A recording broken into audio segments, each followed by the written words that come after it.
environment pollution free, but on the other hand, they turn a blind eye to recycling plants that use pollution in order to make their city pollution free, which doesn't make sense at all. So when you toss something in that magical blue blend, this is what happens.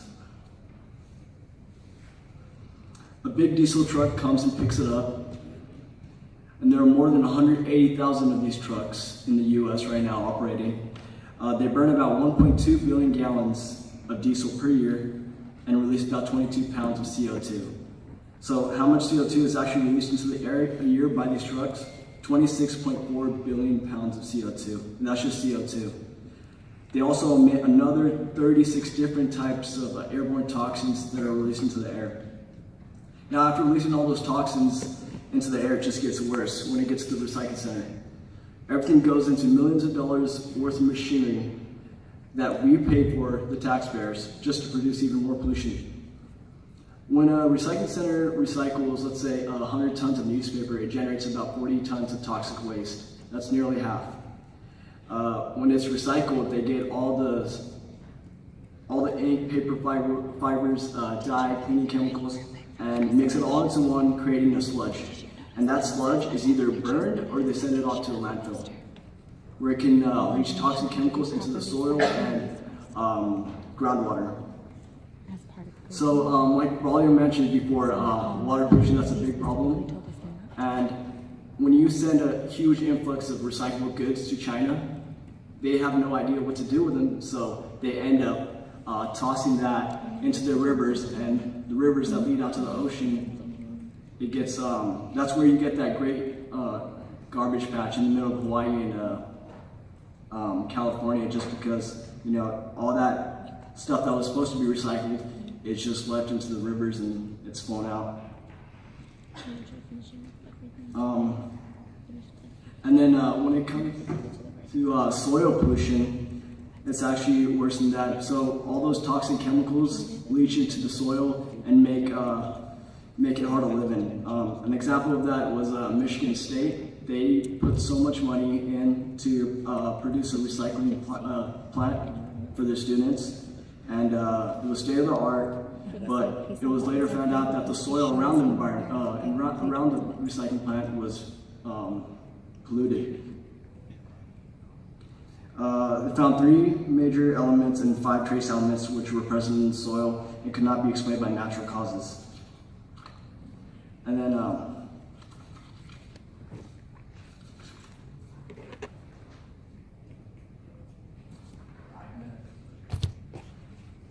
also, another big example is the state of Washington. So you guys are familiar with that's where Boeing produces their airplanes, and I thought that would be a top polluter in that state, but it's actually the number 1 top polluter is a recycling company, the number 2 polluter is another recycling company, the number 3 polluter is another recycling company. So the EPA stated that if waste source was simply reduced, the net greenhouse emissions would be way lesser than if it was recycled. Overall, recycling is the most wasteful activity in America. It's a waste of time, waste of money, and a waste of human natural resources. Hi guys, my name is Pena, and today I'm going to be talking about the problems of recycling. So recycling isn't the best option because there's so many problems about it. So anything from electronics to aluminum, glass, plastic, fiber, oil, and so on and on. All of those things have its own melting point. And so like, where does half of that trash go to? Most of that trash goes into the landfill or gets exported out, like what my colleague here said. And so, like, what can we do with everything that's in the landfill? So one of the methods that European country has been using is incineration. Incineration is a process where you burn the trash in the machine, and steam and hot air are actually created to help lower down the smoke process as it's burning. And there's also a filtration process as well, which actually helps clean the toxic chemicals. So countries like Denmark, Germany, and Sweden, especially Sweden. Sweden, they use this method a lot because most of their landfill is filled with trash. But the benefits of it is that it creates electricity, heat, leftover ashes that are burned from the trash can be used to create road buildings and steels industry as well. And also it actually helps us reduce the waste and the volume of the landfill. It gives us more space. It also helps reduce the fossil fuel as well and helps us learn how to conserve conventional sources use. Thank you. Hello class, today I want to discuss with you the expenses behind recycling, and I actually want to touch on three main areas of this. First of all is pollution. Pollution already contributes to about $4.6 trillion of losses in our economy. And with that said, recycling is not a clean process. Recycling actually itself puts out pollutants into the air, which is why this is a problem for us. The next thing that I want to talk about is the process of recycling. The process of recycling itself is very expensive. And it's not only expensive, but like my partner said, it is unreliable. Most of this trash will not end up in industries which they put out in the first place. You would want to see them actually grab those recyclables and remake something out of them. But in reality, they waste less money by producing new material. So instead of using and buying these recyclable goods that you have recycled, they go ahead and buy new material because it's cheaper for them and it is a business for them to make money. So now, is this a false advertisement, or is this really recycling success? No, this is false advertisement because we are overproducing so much plastic and so much materials, so much e-waste into our world that we can no longer control it. Next slide, please. Now, did you know that recycling is actually the most costly of all? It actually costs $15 to $50 to put stuff into the landfill, whereas it costs about $89 to $278 to recycle things. In the graph of the U.S. Environmental Protection Agency, you can see that over the years, our landfills have become more expensive. This is because we are actually putting recyclable goods into our landfill where they shouldn't be there in the first place. Now, in the other picture, you see that in 1996, the cost of recycling was $470,000, whereas they only brought back in revenue $151,000. This information right now is so hard to find because people want you to think that it makes money and that it's successful, but it is not. Next slide. And so who is winning and who is losing? Who's winning? The people who are making all this packaging, all this bottle, all this e-waste, all these electronics. They win because they get to put it out there for you and put that notion that it is okay to make it just because it's recyclable. But in reality, there's so much of it that we can no longer control it.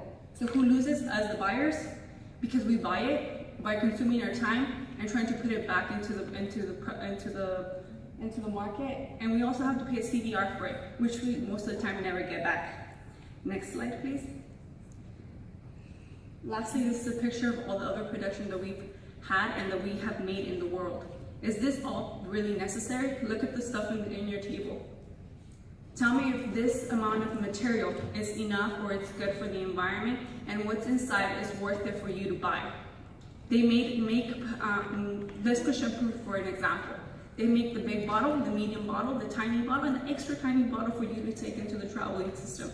If this actual item wasn't there in the first place, whatever you buy that's inside that bottle would be cents. So now just think about it. Is this really worth it? And is recycling really just a business? Thank you. All right, we literally have 5 minutes for questions. That's it. Okay, so make it a good one.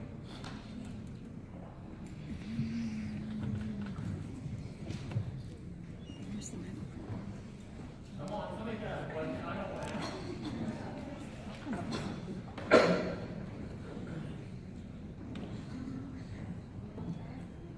Yeah.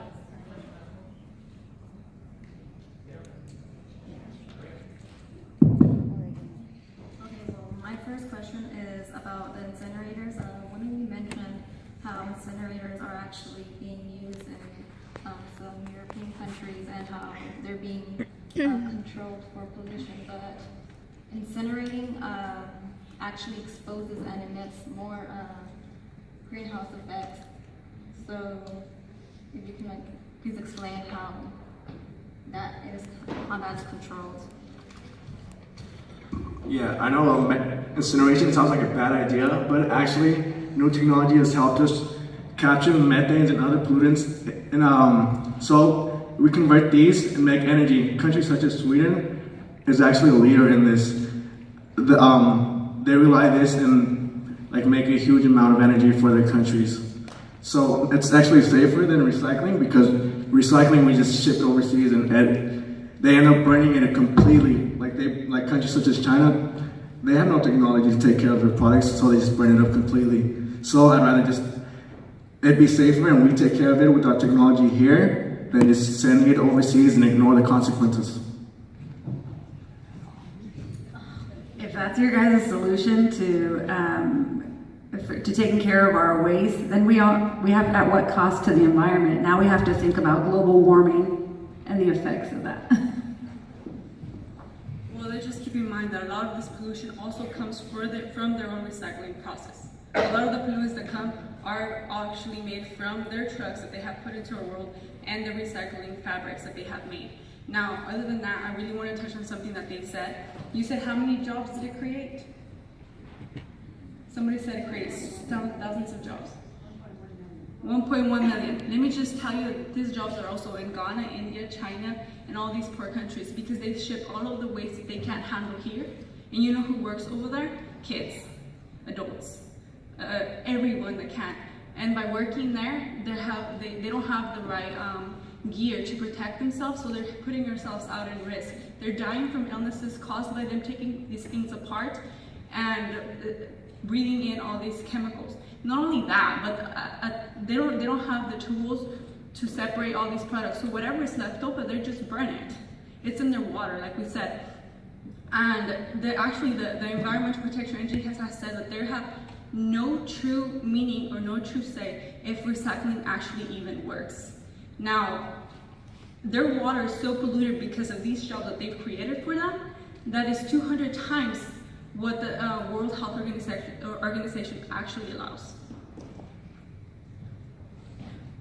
Okay, so you said that recycling starts with us, but in order to make change, you need to have two things. You need to have money and you need to have power, which I don't have and a lot of Americans don't have. You know, you gotta look at all these big companies that don't even use any of the recycled products that they have. You know, like all these fast food, when have you ever seen a recycling bin at a McDonald's? You know, with Pepsi uses 0% of recycled goods. Coca-Cola uses 9%. That's way too less. So, I mean, it's not really making a difference. And there are alternatives too. I mean, there's a thing that I found that it's a gel-like bubble that can be used instead of plastic bottles. And you know, that's just little water gels. Later on, you can have like beer gels, you know, Coke, Pepsi, and all that. You don't need plastic, you know.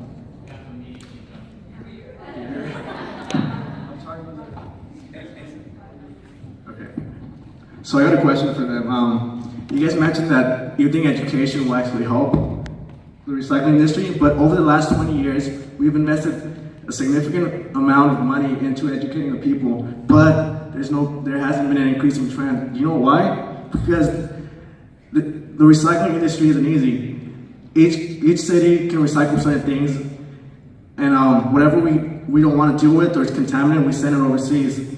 And places such as like Oregon and Washington, they're sending all these recyclables back into a landfill because it's contaminated, and China won't take in any of our contaminants anymore. So what do you do with these contaminants?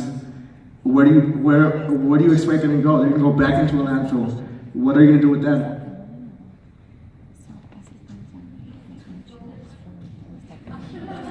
So now that China's not taking in our recyclables, recycling centers are now putting these things back into a landfill. So how do you reduce that? Because education won't work.